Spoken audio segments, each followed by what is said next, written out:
literally be music to your ears. The world's biggest acts, Pink, U2, Lady Gaga, albums, chart-topping singles downloaded free from the internet.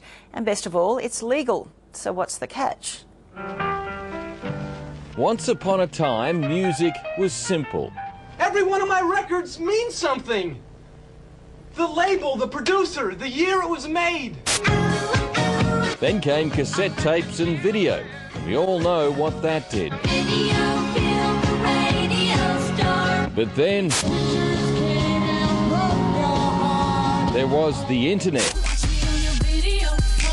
And the internet killed the video star. You know, albums used to sell millions and millions of copies. Nowadays, that just doesn't happen. After 20 years hosting Take 40 Australia, Barry Bissell has seen the internet eat away record sales like no technology before. I remember listening to your show, and you'd tape it on the cassette player. Yeah. Take your top 40. See, that was illegal, Nick. That was illegal. That was Same illegal. thing as downloads. Yes, absolutely. You were stealing. I guess the childhood dream of becoming a rock star, or even the 30s and 40s sort of dream of becoming a rock star, seemed to have just completely disappeared.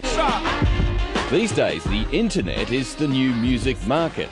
It's just the electronic equivalent of going to a record store and saying, this is the single that I want to buy, and getting it delivered to your desktop. Only 95% of the music downloads are illegal, so the artist and record company get nothing.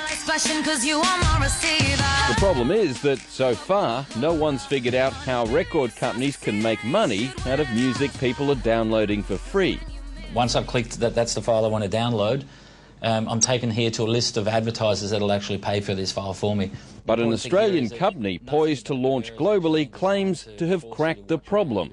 It's where we go to get free content that's paid for by advertisers as an alternative to going to the illegal networks. Klaus Loberg is the CEO of Guvera. Everything that we're doing is about removing the very concept of annoying advertising and changing the whole model and reversing the concept of advertising to actually be, how can the advertiser become the channel that distributes the content? And basically, it works like this. Guvera has hooked up with big record companies and big advertisers like McDonald's, Pepsi and Jack Daniels.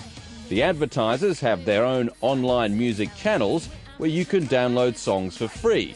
They pay the record companies for your downloads.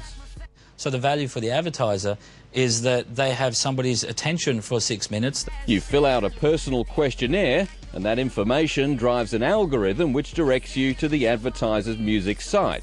You don't have to watch an ad to get to the content, and you're not being bombarded by any advertisers. There's none of what Klaus Loberg calls interruptive ads like pop-ups, but the advertiser gets to associate itself with music people find cool.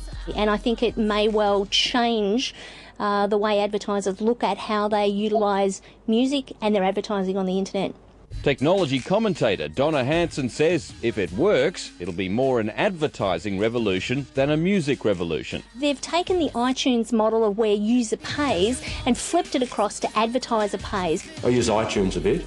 I'm quite happy to pay for it. But, you know, if somebody else is going to pay for it for me, why not? And hopefully we can generate a solution that really delivers something back and creates the ability to become a rock star again. Can you handle it? And Guvera.com launches nationally on March the 30th. Still to come on a current